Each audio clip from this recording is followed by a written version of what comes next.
It is my distinct pleasure to bring back our friend Janine from yesterday.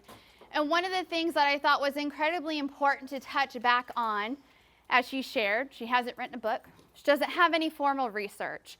But what I found incredibly captivating is that through her service industry experience as a hairstylist, she's speaking to us as a master of experience, because when we are getting our hair done, we are vulnerable. We're sharing our secrets. We're talking about things that are important to us. And when we're talking about building relationships, we're talking about connections, we're talking about understanding people, the biggest thing to understand is that there are moments when we are engaging with other people, that we are thinking of nothing than our honest selves and having an engagement with somebody that we truly believe to be a stranger. But what happens? Hairstylists, they form connections. They have relationships. We go back to them because they have gained our trust. And I can think of no one better to sit here and talk to us again today, go into the depth of why the relationships are so important. So with that, I want to bring Janine back up here so she can go ahead and impart some additional knowledge on us. Please give her a large, Broad River Retail welcome.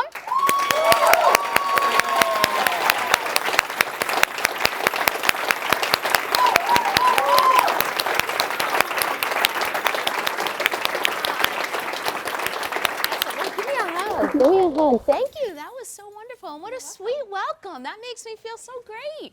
How's everybody doing? How's the energy going? Yeah?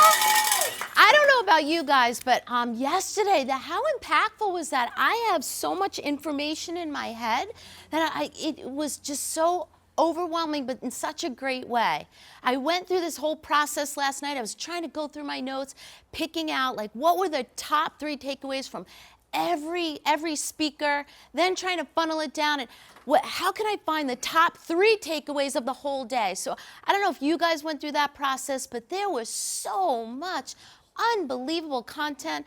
I know some of my folks back home, they were like, how was your presentation? I'm like, who cares? I came here, there was so much more I received than gave. That was amazing. So thank you all for being here again today to show up. This is just an amazing day. And I'm gonna make this next 90 minutes, I am committed to give you my best. Before we jump into the topic, I wanna take a journey back to yesterday. There was some great feedback, and I wanted to just clarify a couple things, put some more meat on the bones. That whole why thing, I see somebody saying change that slide. If you guys want to like me in my Ford, having that Patriot thing up there is not working, so we got to switch that out. But I want to go back to memory lane from yesterday, the why, right? That's a big topic. Back home, the beginning of that is 2 days immersion on just learning that. 2 days. We talked about it for about 50 minutes yesterday, right? After we go back at home in 2 days, then we talk about it all the time. So it's something we're constantly cultivated on. So I want to go back because one, I had such some really awesome feedback even this morning. And it went like this. Somebody came up to me and they said, you know, there was this big aha moment. The light bulb went on. I've always thought, you know, just without this conscious thinking, my family is my why, right? My family is my why. But after going through this process, peeling the onion back, I recognized that through some certain questions and going back a little bit, I realized what I really want to do is leave a legacy for my family. Actually leaving a legacy for my family. And that came from discovering some other things from the past, and how that came up, why that was so important. So my question back was, you know, first validating, that's awesome, that's great work. Flexing that muscle, thinking through, refining your why. But why is that so important to you? What are you gonna do different? That's the key question. If you thought family was your why, that's great. But now that you've refined it, you crystallized it, the light bulb went on, is what are you going to do different? How does that shape your decision making? That's the key. That was the key. And so that's such a win, because now that cultivating could begin. That working on that, how am I going to show up at the 10? How am I going to make my decisions? Every yes that you make should draw you closer to leaving that legacy. That's the gold. So some other feedback I got was, when you went in these coaching sessions, somehow they went down, maybe too far into this memory lane that caused a lot of emotion, some deep-rooted emotion that left people feeling incapable of dealing any further, that there was just too much vulnerability. And I want to share some thoughts around that piece before we go forward. Do you think this will be beneficial?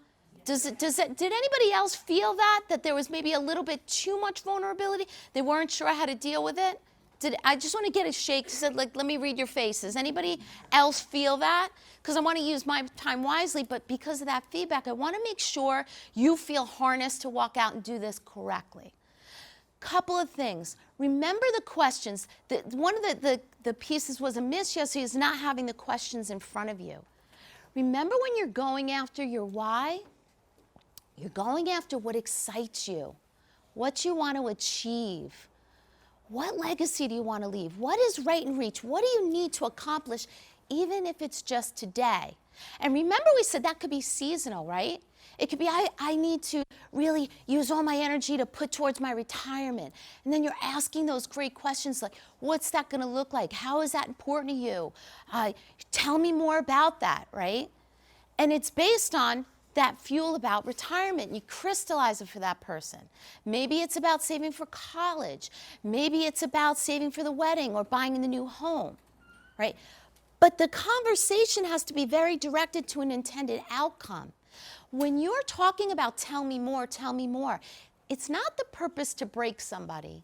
And I think that's the feeling that maybe some of you had, that you were going after something to break somebody.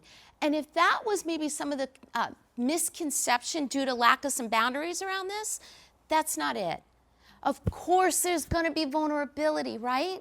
There's always going to be vulnerability when we talk about our heart and our purpose. But the point is to find out what fuels somebody, what excites somebody, what they're ready to go after and reach. And the follow-up questions, tell me more, have some boundaries around it. Tell me why it's important to you.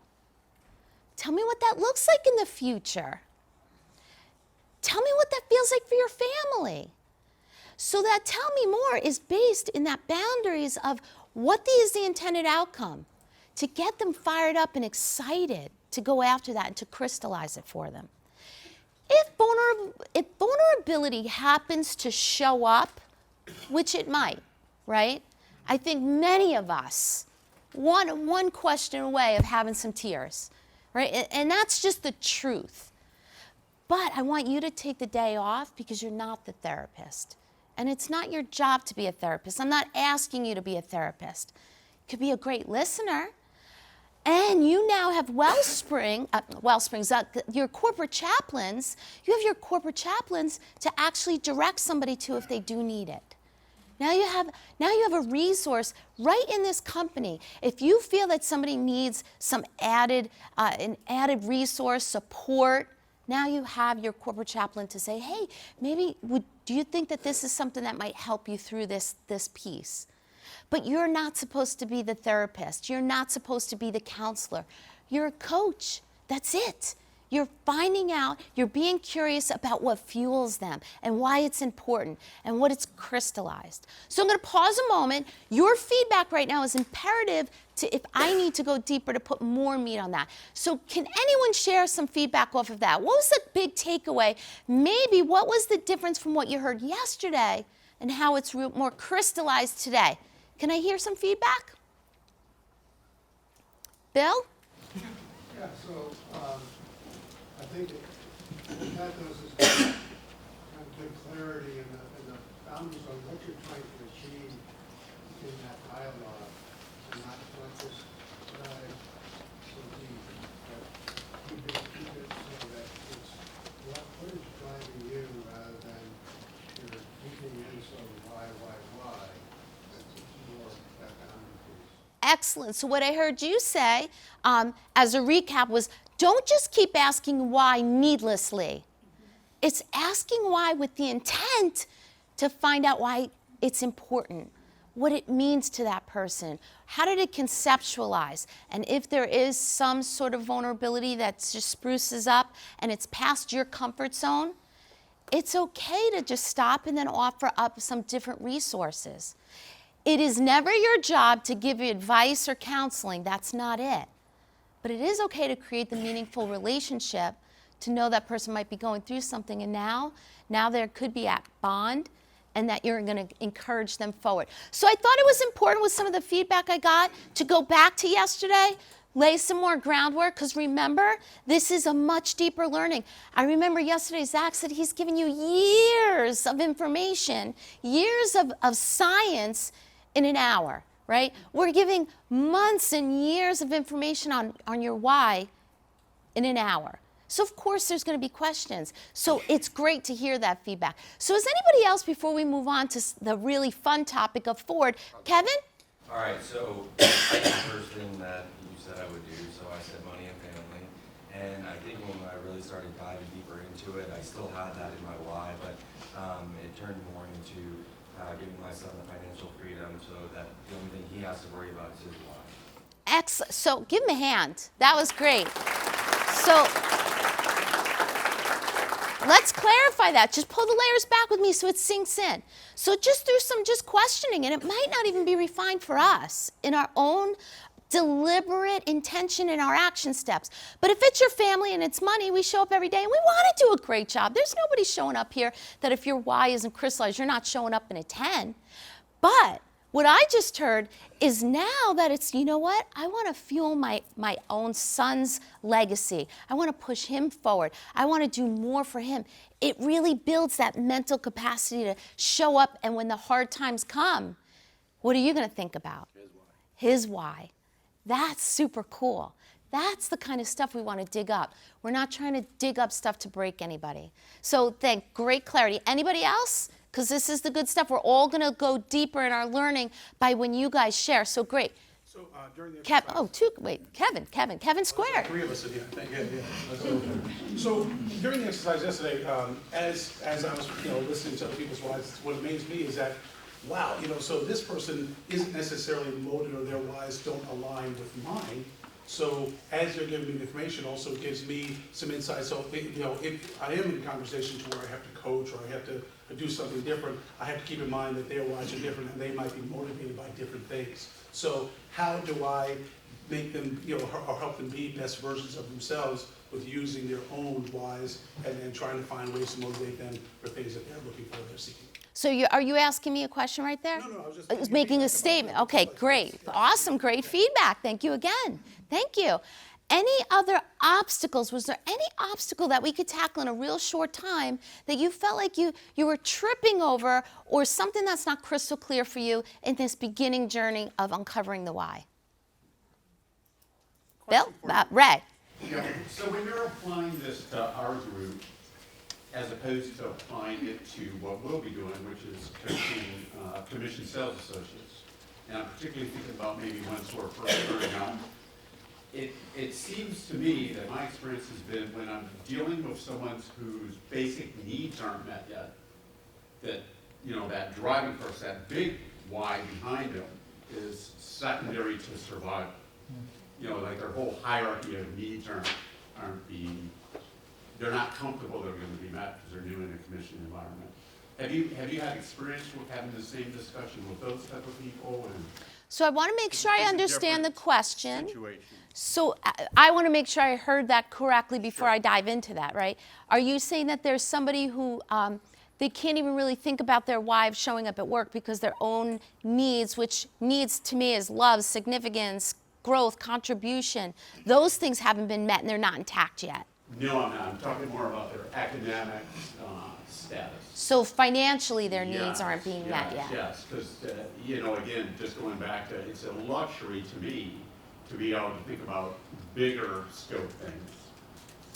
And that's not always going to be a luxury for some people that we're initially talking to, and just any experience you have with that. So let me take a little bit of a longer way, although I'm going to make it short in and of itself, but I'm going to take a long way about to answer that. So what does this actually look like with new team members? Like, what does this look like? Let's conceptualize this. You're going to sit down and somebody doesn't know anything, go, what's your why? So let me just put some thought around this. So when we come in orientation, right in orientation, we're already letting you know that we are really, you are a whole person, right? We care about you and your journey to your best self. So we want to begin this concept of uncovering your why with you, or if it's already there, we want to just really understand it so we can help you achieve it, right? So right then and there, their mind's already primed for this. So now there's a 2-week onboarding time where they're filling out their why boards, and I have a short infomercial for you guys.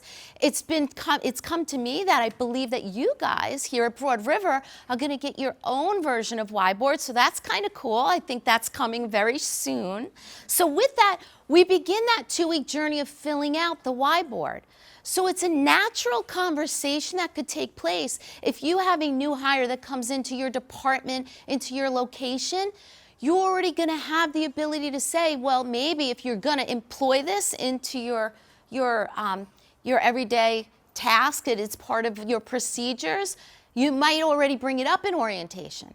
So now it's already there. Now you're going to have these beginning dialogues like, hey, you're sitting down, you're just getting to know each other, right? You're just getting, hey, what lights you up? What is it that you're after in this life? It's not like the living laboratory we were in yesterday. This is somewhat forced, right? But when we're out in the field and you're meeting your new team, they've primed, they've heard it in orientation. Now you're just developing your own skill set to say, having intentional conversations. It's really just an intentionality. It's like, hey, what lights you up? What energy? What is it that you really want to go after? So, Chris, you want to add into that? Yeah, I just wanted to share that, several times I've been asked, what is your why? And, go spend 20 minutes and think about what your why is. And I could never actually come up with it. The exercise yesterday where we actually went off and had a one-on-one with somebody and just sparked that conversation. My why came out almost immediately. It was crazy. Wow. My simple Give him a hand, right? That's a celebration moment. We got to celebrate things like this because, as we know, if you have your why, there's special meaning for people running after their why. So that's great. Continue. But I just thought it was amazing. So that's going to lead me down the direction with my team. Instead of just saying, hey, think about what your why is, these one-on-one conversations is probably what's actually going to pull it out. All right, so that's a great place to land. Thank you, Chris. That's awesome. Thank you for sharing that. So as a whole, did we feel like we landed the plane, at least for today? You obviously, as you guys are bringing forth more, having your own your why boards coming and learning more about F.O.R.D today, yesterday, your why and all this purpose. You guys feeling like you got the beginning of this, how this all works together? Feeling good? All right, so what we're going to do now is have more fun. I'm going to start you off with a video of one of my biggest business role models. He is the owner of the DeJulius Group, a former boss of mine and a great friend today. So we're going to start and we're going to play that video.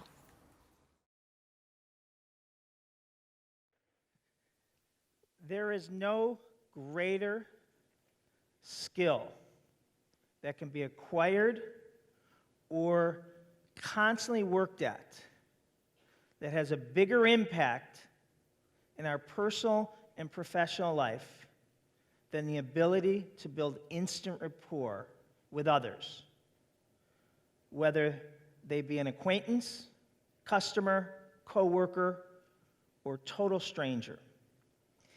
Everyone you come in contact with has an invisible sign above their head that reads, "Make me feel important."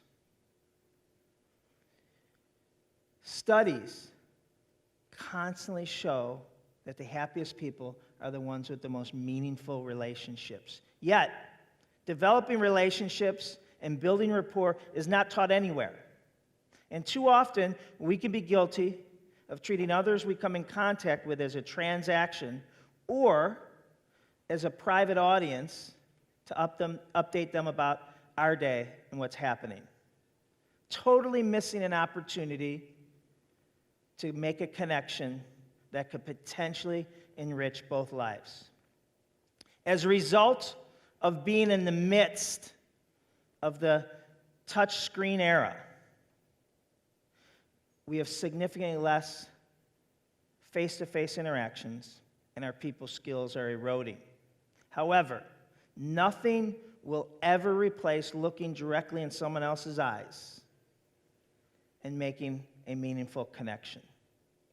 How many of you agree with the following statement? People don't listen with the intent of understanding. They listen with the intent of replying. Yeah. Scientists studied the human brain and found that it took it a minimum of 0.6 seconds to formulate a response to something said to it.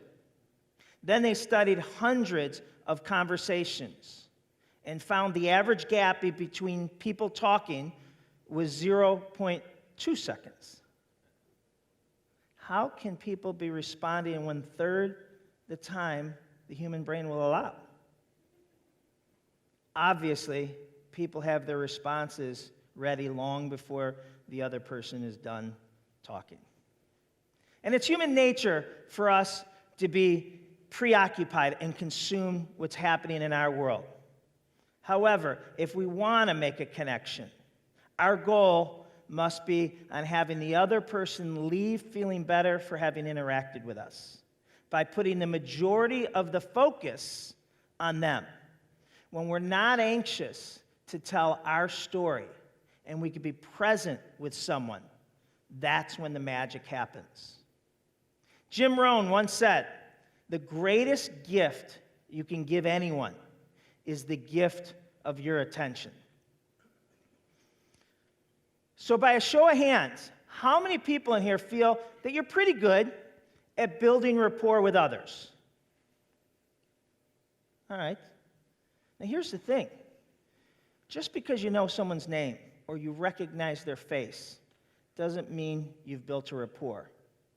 Here's how you prove you've built a rapport after having a conversation with someone. You have to know 2 or more things of their F.O.R.D.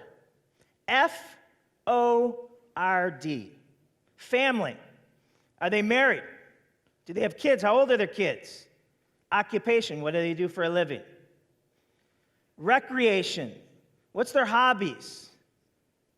What do they do for fun? What do they do with their downtime? And dreams. What's their long-term goals? What's on their bucket list? If you know 2 or more facts of someone's F.O.R.D, you not only have a relationship, you own the relationship. Because to each of us, our F.O.R.D is the most important thing. It's our hot buttons. It's what we get excited about when we are asked about. It's what we're passionate about.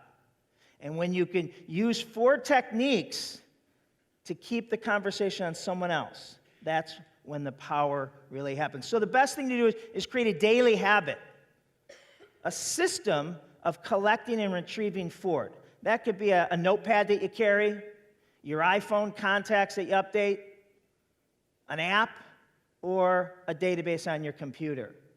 Now, many of our clients that have call centers use a F.O.R.D desk pad. Now, however, in that environment, we don't want the customer service reps to be asking callers their F.O.R.D. That would be like a stalker checklist. But you don't have to, because so often people overshare. Someone calls in and says, "I need to reschedule my 3 o'clock on Wednesday because my daughter's soccer team made it to districts." Too often, the customer service rep responds with, "How about Thursday at 4? Ducking and bobbing and weaving from great F.O.R.D being thrown at us because she's too task-focused. Versus capturing that F.O.R.D when the client comes in at 4 o'clock on Thursday saying, "How did your daughter's soccer team do?" And the client responding surprisingly, "How did you know?" Forgetting that she ever even told us. Have you ever bought a new car so excited because you never seen that model in that color? Until an hour later, you see a bunch. Now, did all these other people have the same idea as you today and buy that car in that color? No. The difference is your mind is now primed to see what's always been there. And that's what good F.O.R.D techniques do. They help us hear and notice things we otherwise wouldn't have. When my oldest son, Johnny, went off to college, he called me He said, Dad, Ford is the greatest thing ever. I was shocked. He's never listened to anything I've ever told him. And then he goes on to say, it is an amazing way to meet girls. Glad I could help. When my boys and I travel, we play the F.O.R.D game. Who could find out the most personal information of strangers? Because it's important. I want to make sure that I am teaching them to focus on other people and not be talking about themselves. But it's hilarious. My 3 boys are drilling the poor Uber driver, right? Or the waitress, or the bellman. But it's also amazing what we can find out in such a short amount of time. And best of all, how they light up because someone is showing interest in them. Everyone has a story to tell if we just take the time and ask. When you're able to be genuinely interested in others with the goal of building a relationship and not trying to get anything else out of them, the friendship always becomes the greatest reward. And I have found the best way to build long-term sustainable relationships is to give more. I've tried to build my life's purpose around these 2 words. See, we live in a very cynical society today, and the deal is our agreement says that you're going to do A, B, and C, and I'm supposed to do X, Y, and Z. But too often, we wait. We don't trust. We make sure the other person does what they say, and then we do what we are supposed to do. What I try to teach myself, remind myself, teach my staff, and teach my 3 boys is do X, Y, and Z first. And throw in W, even though W wasn't part of the deal. Give them more than the deal said. Give them more than the other person expect. That means if you borrow your neighbor's pickup truck to move furniture, give them that truck back cleaner and with more gas than how they gave it to you. I invite you to build more meaningful relationships by focusing on other people's F.O.R.D and finding ways to give more in all your relationships. Thank you. Thank you.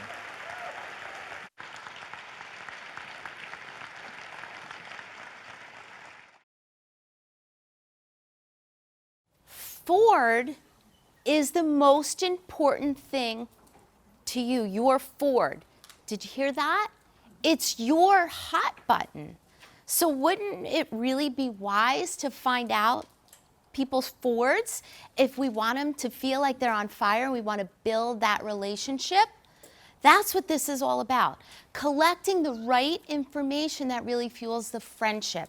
Not to get something back, but to really build a meaningful relationship. So let's go back and unpack this. F.O.R.D, it's an acronym. Family. It's not just knowing they have a family, it's what about the family? Are they married? What are those children like? You mentioned, Kevin, you have children. I'd love to hear more about him. You said particularly your son. His body language changed when he talked about his son. His shoulders came back.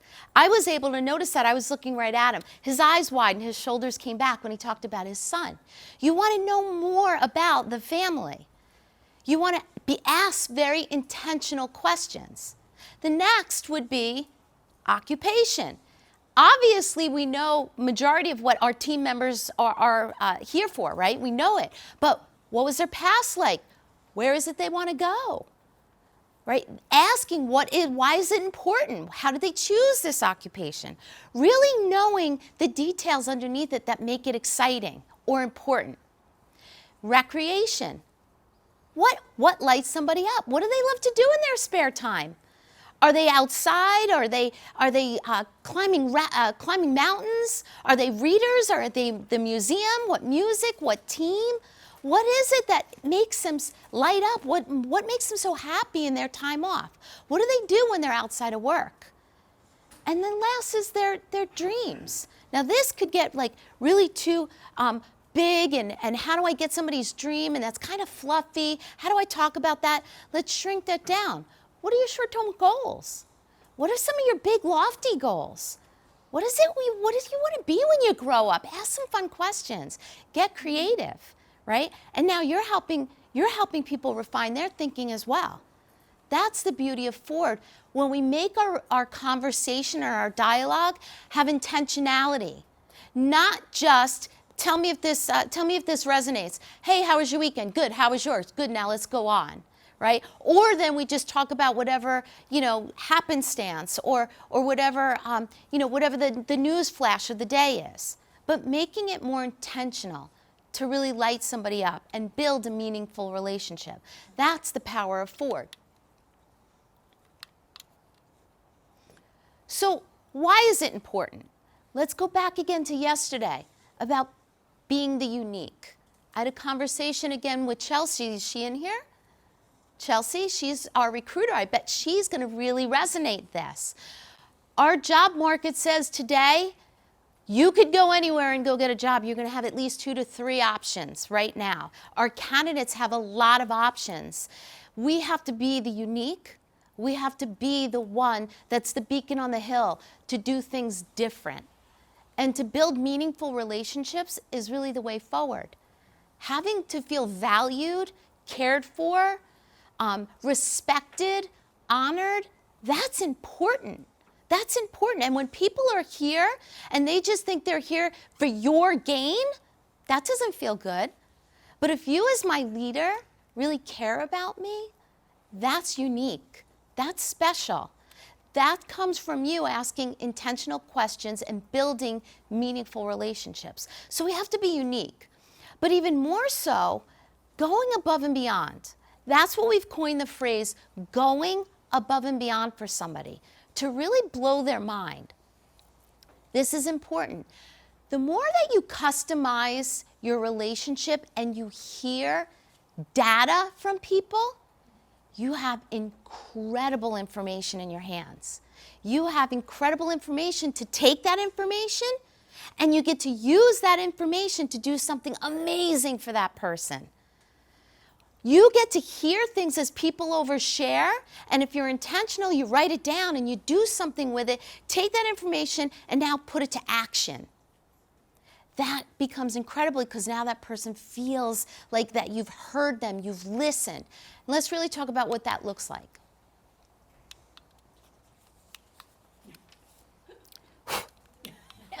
All right. So we want to capture F.O.R.D. So let me tell you a couple of stories. So let's really make this make sense here. So as you know, I'd worked for the DeJulius Group for a while. But there came that point of time where I left the company and I went out on my own as a consultant. And in that time, I still kept a great partnership with them. Did a lot of gigs for them, and it was really fun. And there was one specific time I called back to the company. And I called and I spoke to John's assistant. Great conversation, picked up the phone. She said, hey, Janine, how are you? I go, I'm great. Melissa, how are you?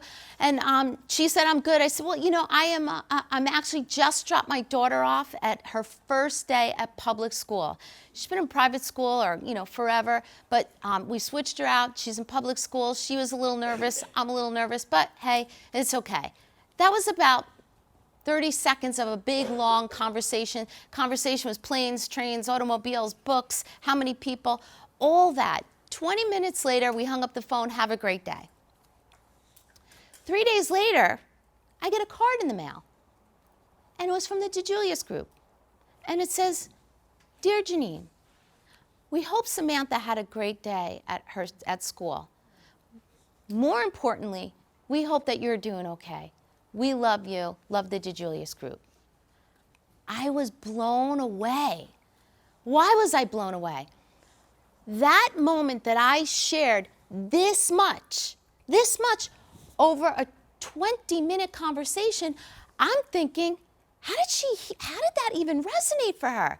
So immediately, please stay with me. I felt loved. I felt cared for. I felt like she really loved me. She heard me. I'm going to take one step back.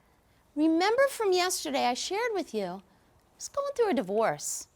I had a 14-year-old daughter. That's tough times, everybody. That's turbulent. And somebody picked up that I had to shift my daughter from one school to another, and she caught it. She sent me a handwritten letter and said, I hope you're doing okay. I stared at that letter like it was gold. So I call up John. I'm like, John, your new assistant, she's amazing. She loves me.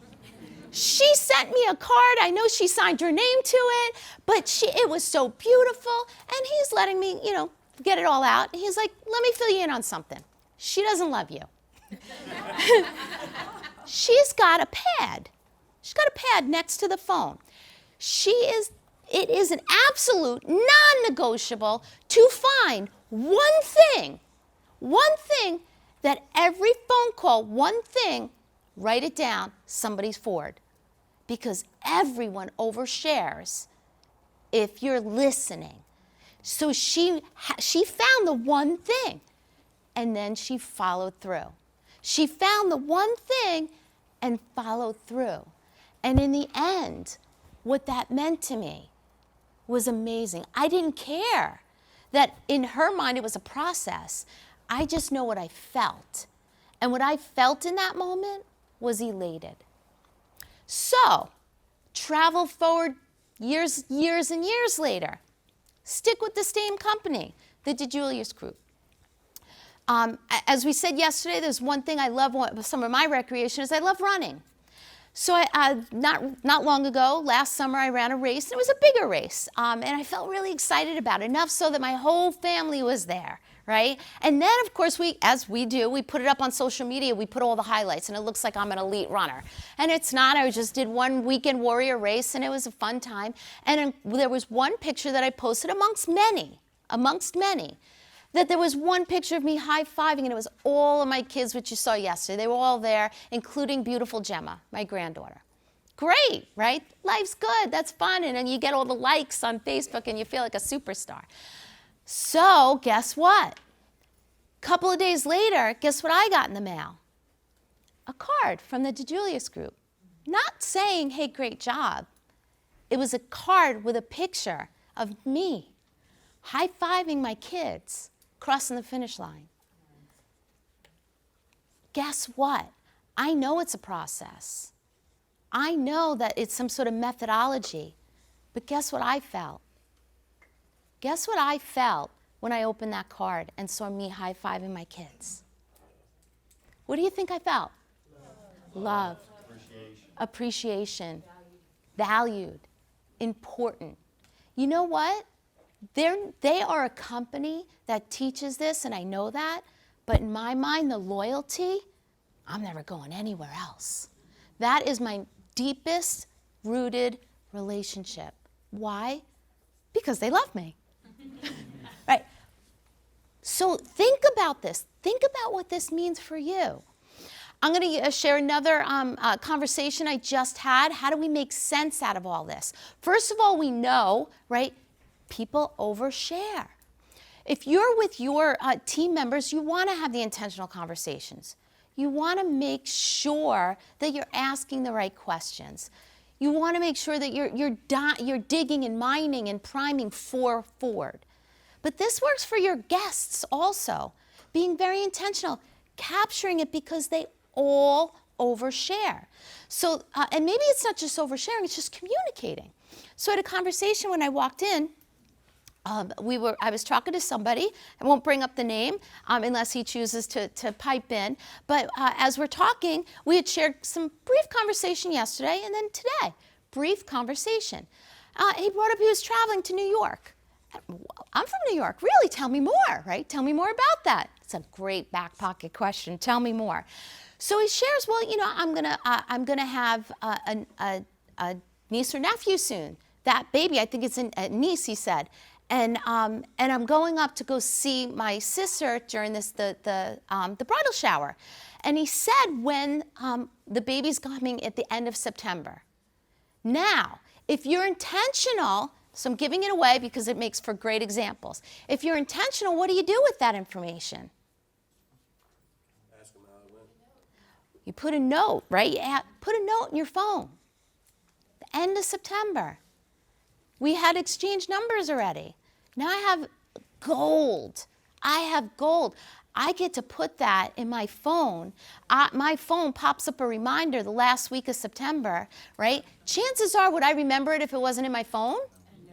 No, I never would be able. But it's in my phone now, and if I get that reminder, guess what? I get to text or pick up the phone and go, hey, how'd that go?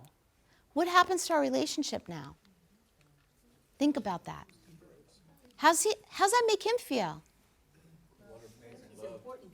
Yeah, that one little moment over 2 days of massive information,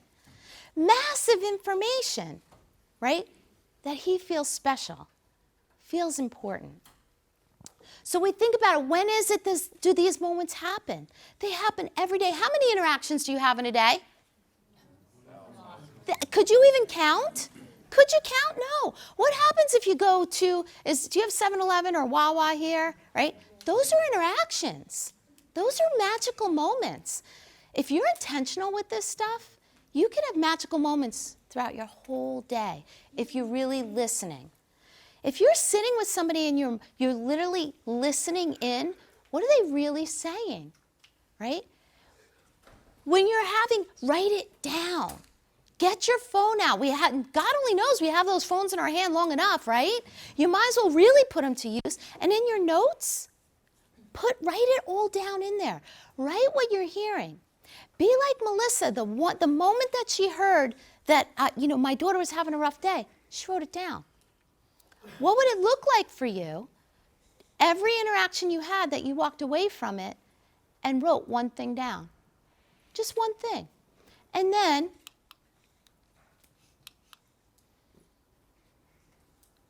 it's meaningless unless you utilize it. This is the important part. This is the gift right here. Writing it down. Use it. Use it. If they heard that my daughter went to school, what was the next thing? Send a card. If you heard somebody's going to a baby shower and the baby's coming, you pick up the phone. Do something to customize it. Write it down. If you hear somebody's moving, you want to do something with it. Send a card. But many of us, you look up there, right? You think, well, let me get them the bottle of champagne. What if they don't drink? Find out what is it that makes them happy. What is their favorite beverage? Be intentional about asking the right questions that could glean the information that now you could put it to use. You could go that extra mile and go above and beyond and do something with that. So making this look more applicable, if you're having these conversations, you write them down. At the end of the night, what would it look like? What would it look like for you to take all this information? You have all these interactions in a day. If you really want to be intentional, you really want to build these relationships, at the end of the day, you had a log of information. And you saw, well, what would you do with this one? Maybe you send a card here. And it doesn't always mean you have to utilize money, right? You don't. It doesn't mean that there's monetary every time.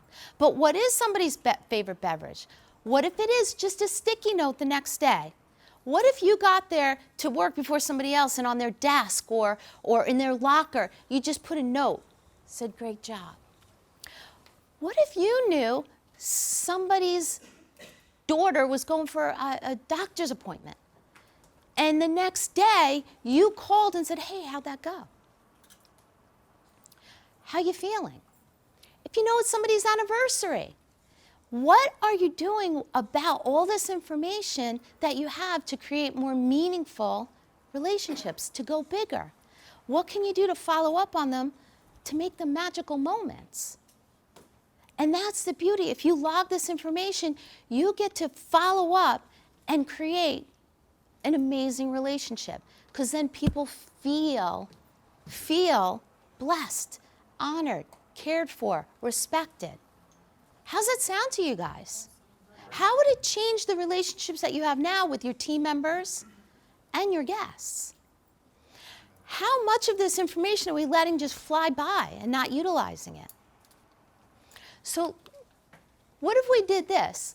Right now, think of your team. Think of the team that you have right now.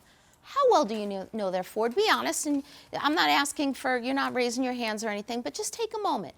If you were to think about whether you have 3 people on a team, if you have 20 people in your locations, how well do you know their F.O.R.D? Because remember this, if you know one thing, that's all right, you kind of know them. If you know F.O.R., if you remember from the video, you own that relationship. Then you really are friends. You really do. So right now, challenge yourself. How much F.O.R.D do you really know?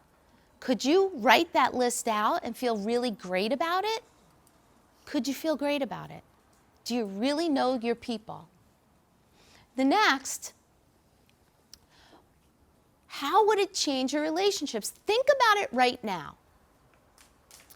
Somebody in your location, somebody on your team, more than likely they're going through something, hopefully great. Maybe somebody's celebrating something. Maybe it's a win for them. Maybe they are going through something, tougher. Maybe. If you were to utilize the information by sending a text, by calling somebody, by writing a handwritten note, what would that do for them right now? What would it do for you? How would it deepen the trust and the loyalty between you?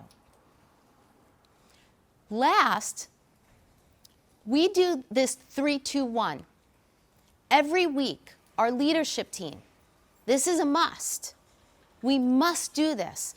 We have to send 3 emails, not business related, not business related. We have to think through 3 emails that we need to send to follow up on something.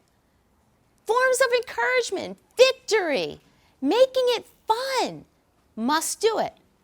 2 phone calls. Hey, that was awesome. Or hey, how'd that go?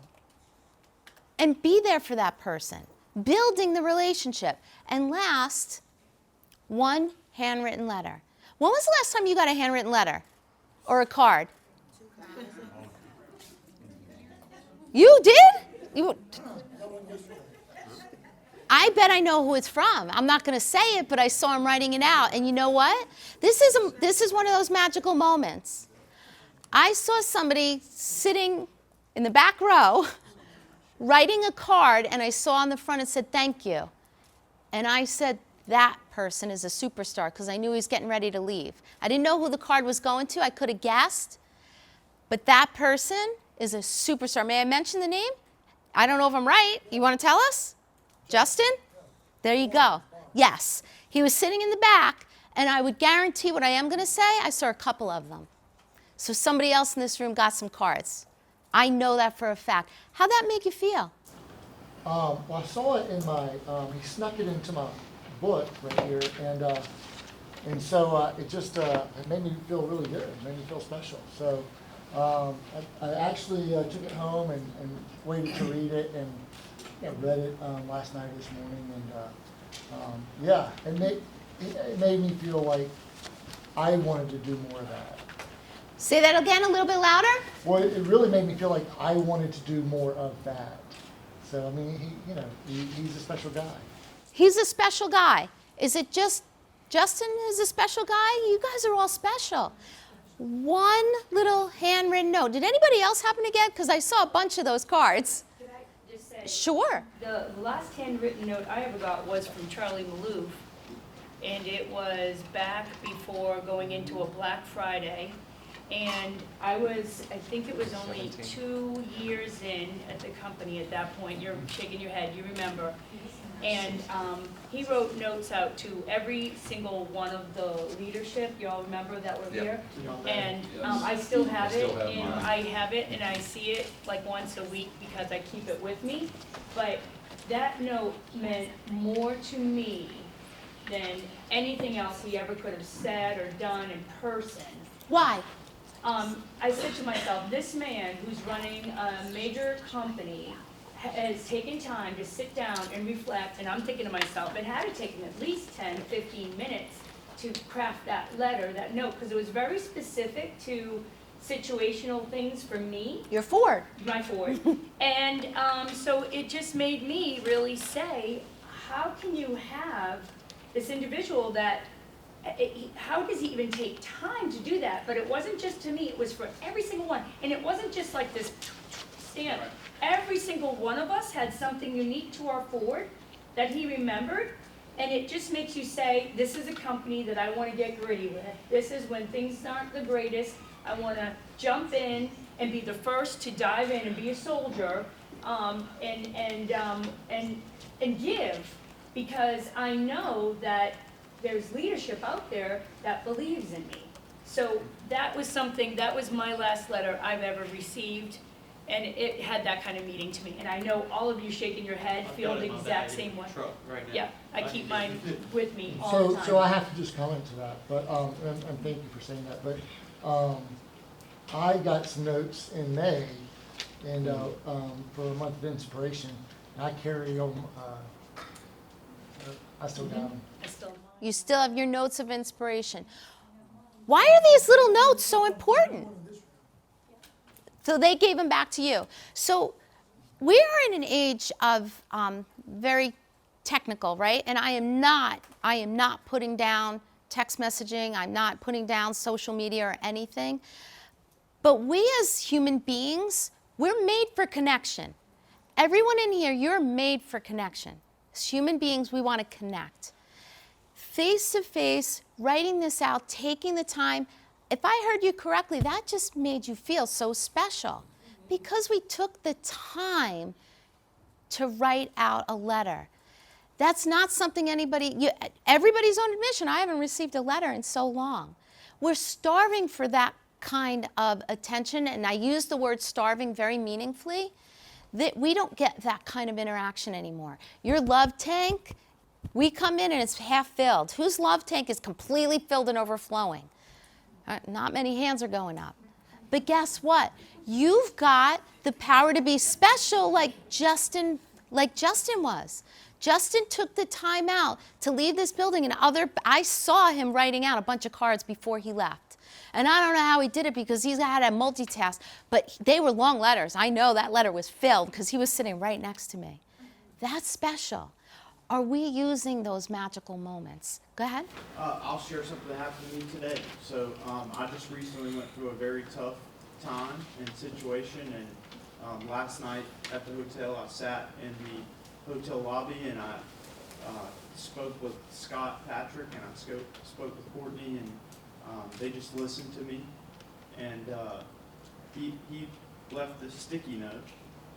I can pay for this. This is great. He left this sticky note in Yoda's little belt here, and I cannot tell you how much that meant to me. Why? Just that people care, that even though they may not be feeling the same thing you're feeling, they have empathy for the situation, and they care that you get through that. And Scott's somebody that I don't spend a lot of time with. I don't talk to a lot. But just a sticky note, 5 words on it. 5 words on a sticky note, and I have a front row seat here, and if I might say, his eyes are brimming a little bit. And Scott is in this room. He's the one who's saying twinkle, twinkle. Scott, not only do you have massive singing skills, but your interpersonal skills and taking the time out was impeccable, because this gentleman really feels cared, honored, and respected because of you. Great job. Great job. This is magic. This, I would only assume, allows you to feel like you are in a dedicated place that's building trust and loyalty. And we have to be cognizant of this every single day and be more meaningful. Yesterday when I introduced myself, it was very purposeful. It was purposeful to make sure that my presentation went through F.O.R.D. Because guess what? The rest of my day was great interactions everywhere, whether somebody came up to me and said, hey, I'm a single mom too. And we had a moment. We had a bonding moment. I had some conversations about football yesterday. I think I have some bets going on somewhere. Maybe. Those are purposeful and they're meaningful. You have to share your F.O.R.D. Now, before I conclude, this isn't just for our team. We have massive intentionality within FDE with our above and beyonds and collecting F.O.R.D. It is a non-negotiable with all of our guests. Let's make this real for your workplace. Everyone overshares. All of our guests overshare. I can tell you stories. I could fill up the next hour, and I'm not. But I could tell you stories about our guests coming in, and we call it. There's one. It was really like the label of Above and Beyonds. We call it the Elmo story. If you ask anyone in FDE, you'd say, "Well, tell me about the Elmo story." It became the staple, and we shared it at our yearly summit. We gave a gift for it. It was the Above and Beyond of a year. A guest came in with her daughter. Her daughter had cancer, and they were buying an adjustable base, and this little girl loved Elmo. And when the furniture was delivered, our trusted advisors, we call them trusted advisors, showed up at the delivery with, guess what? An Elmo stuffed animal. We have stories upon stories, and if you ever want to join in on one of our weekly calls, we have dedicated phone calls. Dedicated phone calls, please hear me. Every Thursday morning at 8:30 a.m., we have dedicated phone calls. Every manager must share all their above and beyond stories that happen with their guests. We must collect the F.O.R.D, listen for it, because we are in the relationship business. We're not here we must be the master of our craft, right? But you have to be in the relationship business. You've got to give more. You have to listen. And these phone calls, if you ever have the privilege to hear over and over and over how many people they share. And when you get interested and you say, "Tell me more," and while they're talking, you're gaining this information, and the most important thing is then to utilize it. Send the note. Pick up the phone. Send the text message. If there's a monetary value to it where you can get the Elmo, if you're listening, or you could buy the favorite beverage, whatever that is, I invite you to take that next step and build that relationship with intentionality so we can all sit and feel like Mike today, who feels more loyal and more trusted, that he's in a safe place where he's going to keep growing. We all have that ability to be that Justin, like Justin yesterday. Here's what I'd love you to do in the time left that we have. I want you to be intentional. I want you to break out, find somebody who you don't know that well. Again, this is a living laboratory. This is not just naturally oversharing or communicating, but you're naturally going to take time and get to know each other's F.O.R.D, work through it, family. Really think about this. I want you to flex the muscle. Family, occupation, what's their recreation? What do they do in their day off? What do they do? What is their love? What's their passionate? And what is their short and long-term goals? And see what you could mine from that. And while that's happening, I want you to just think about how much deeper that relationship is going. And we're going to take, when you come back, we're going to take a couple minutes to really dive into that and see what happens. So over the next 20 minutes, 10 minutes each, you're going to go out, come back in 20 minutes, and then we're going to take a few minutes just to debrief. You are going to collect F.O.R.D on somebody that you don't know, so you want to pair up. Okay, sound good? Any questions on what that next exercise is? Questions? 20 minutes. Want to go? All right. So we want to make sure that we get you to lunch, but we don't want to miss the debrief session, because this is where it gets anchored in and we get to hear some of the really good nuggets of learning. So what happened out there? What resonated? What was the gift in it? Who would want to share? Please do. I'll share. I paired up with Stacy, and no rhyme or reason of why I paired up with Stacy. And we have so many things in common that I had absolutely no idea over. And I'm talking about just major life-altering events that we have in common. And it was just, I never knew that. Awesome. Thank you for sharing that. Who else? What else? What was the process like? Chelsea. So I paired up with Antoine.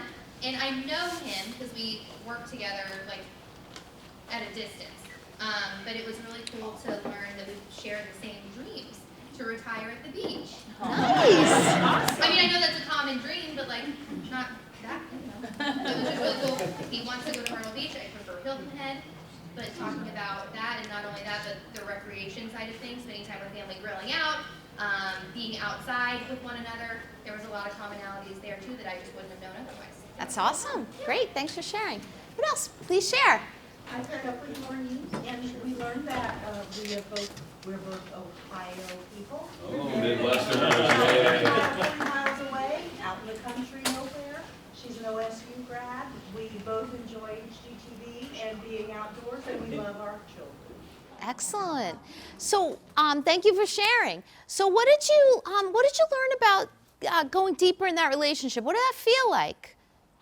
What was there any obstacles in it? Let's start there. What was the obstacle? So I wouldn't say it's an obstacle. It's really nice to get to know somebody on a deeper level. So just for like a little background, so Chris and I came from a previous licensee DSG, and we had a boxer line. So I worked in Michigan. He worked in Louisville, around that area. And so we would always see each other's names pop up in this boxer line, but like it never went beyond that. So when I came down here and I saw that Chris was down here as well, it's like, oh, cool, like you recognize the face and the name, but like you don't go any further than that, you don't get to know them. So it was just really nice to be able to find out on a deeper level, like what he wants, what he aspires, and his dreams and everything like that. To go on a deeper level. That's great. I think for me, I wouldn't say it's an obstacle either, but there's the intentionality of just focusing on, besides Jacob, just focusing on Jacob. So obviously we have a framework where we're asking questions, but it just became so natural just having a conversation about things. And it was, I guess for me it was like, hey, like I have a similar thought process to that, or we have a similar interest, but just staying focused on Jacob and learning things about him. And I actually wrote down, so like dream, like in a dream, like we talked about yesterday, season of time. So this year was I'm gonna get a house. And all I thought about was getting a house. So it happened like 3 weeks ago, right? So everyone here knows that, everybody's excited about that. But so I have to think about like what is a new dream for me? It's something you focused on for so long. What is my next one? Yes, I have a professional dream. But so Jacob, what is your dream? I mean, it was an instant. Stop trading time for money. Like, well, explain that to me. What is that? He's like, tell me more. Stop trading time. Right? Time is our only finite resource. It's the only thing limited that you don't have any more of. So how can I get to the point where I can enjoy it? Like, and he has a whole process. So we have a whole conversation around that. But it's something that like so impactful. Like I wrote it down. Stop trading time for money. So Joshua, I love it. And you said something that was really, that I hope everybody writes it down. Take the moment to write this down. He said, I want to keep the conversation on your name again? Yes. Jacob. I want to keep the conversation on Jacob. And it sounded like it was totally organic, but you had a framework, right? That's awesome. Anything else? Anything else? Realize that I have a deep connection with Kevin based on our we'll say childhood. So the other thing is we all know he's a badass of the East. He was also a badass as a kid. Awesome. There's a bromance happening. I love that. That's great. This is awesome. I love it. Did you like that though? I left it right there, brother. Let me start concluding. Dr. V came up to me outside and he's like, I need to know about this Justin thing. He's like, did he just write it down on a piece of paper? And I said, no, not at all. He had a box of cards with him. That, to your words, exactly, that's taking it to a whole nother level. That's intentionality. So as leaders, as people and relationship consultants, right? What would happen if you woke up every day and you thought out your day and you envisioned your day? You thought about the connections. Do you know that you have to have meaningful conversations throughout the day? And the more that you're collecting the F.O.R.D, what could those conversations look like? How could you prepare to go above and beyond and be the greatest leader with intentionality, and to make those moments really matter that are going to dig such deep. I'm going to call out Scott again. Do you think he thought about what he was going to put in that Yoda stuffed animal on that sticky? That was premeditated. That was thought out. He was being a superior leader. I couldn't wait to tap him on the back and say, that was awesome. He's a great singer and really inspirational, right? So I want to just hear a couple of concluding things, 2 or 3 people. What are you going to do different as a result today? Make it real for me. What are you going to do different? I think that one of the most interesting things of this to me is that it's something that we do a lot of times naturally, but putting structure around it is going to make it a lot more solid. So what's the structure? Make this a SMART goal for me. What's structure for you? What does that mean? Absolutely. So, for example, like in the store when I'm in P2I and our HSC is like, hey, they're looking at living room soon. And I'm like, I don't care what they're looking for. Tell me what is their plans this weekend. Like, find out something from them that's, because they're obviously here to look for furniture. Let's find out something more from them. Can I segue off of that? And let's, because we could train on this for days because there's so much information. Within our FD framework, you cannot do a turnover. You can't give a TO unless you pass forward. Unless you actually pass on, you have to give forward. And every single interaction, everything, our managers, you must show forward. Whether they are closed or unsold, you must show the forward. You must. And we do a lot more coaching on the forward because we know that they're in there to buy. So that's great. I'm already doing it to an extent, but this has really made me think about being much more thorough, about taking a moment every day to approach every single one of my associates and touch on some part of their forward and thank them for what they do for us. I'm already doing it, but I'm not doing it in a systematic way that I make sure I hit every single person every day. So Jeff, what I hear you saying is you're going to actually create this system for yourself to really check in and keep yourself accountable to it? Yes. Who's going to keep you accountable? Do you need an accountability partner? I'm sure Will keep me accountable. Yeah. All right. 1 or 2 other people, who's going to be accountable? Tell me what's the one thing you're going to do different, Jason? Well, I got 2 things if it's possible. Oh, you're allowed. I was talking to Jose, and so for work relatedness, I was talking to him, and I told him how I'm naturally an introvert, and I recognize that. You guys have to bring it out of me sometimes. I'm way more extroverted with my team. So I'll dance with my team, I'll joke with my team, and things like that. But that's because they kind of help bring it out of me. They know what I need. But that being said, 3, 2, 1. So I'm going to put that into what I do every High day. five. 3, 2, 1. It's 3, weekly. 2, 1. And believe it or not, I have a new hire named Julie Kerr, who does this. And I don't know, I've got to go back to her now and find out where she got it, because I'd had her only 2 weeks, and I come in and I've got a note. I'm like, okay, Julie, it's awesome. It made me feel great. So I'm sitting down and I'm talking to her the other day, and she says, I'm trying to send a couple emails, I send 3 or 4 cards. She said, I try to do this every week with my guests or people I interact with. So I want to go back and figure out where that is. And then the other thing is to take forward and put it into my CRM commitment, because obviously that is going to make a big difference, especially with some of the new ones. So, I think when Charlie hired me, thank you, Charlie, for that. I told him about running a store. I probably made a statement I shouldn't have made, but running a store. I ran a $40 million. I ran a $40 million Lowe's, and that has its own. That has its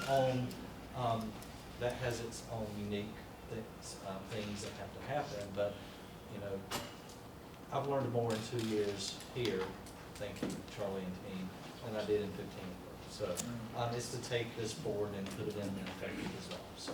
Excellent. Thank you for sharing. That's a beautiful roundup. Take one last one, and then I just want to close us out. Yeah, I had a few. It's from some of the bullet points you had said yesterday was, that they won't share what they don't want to. So, and just like talking with Chris, I could have spoke to him for probably an hour, right? Just kind of really got to know a story.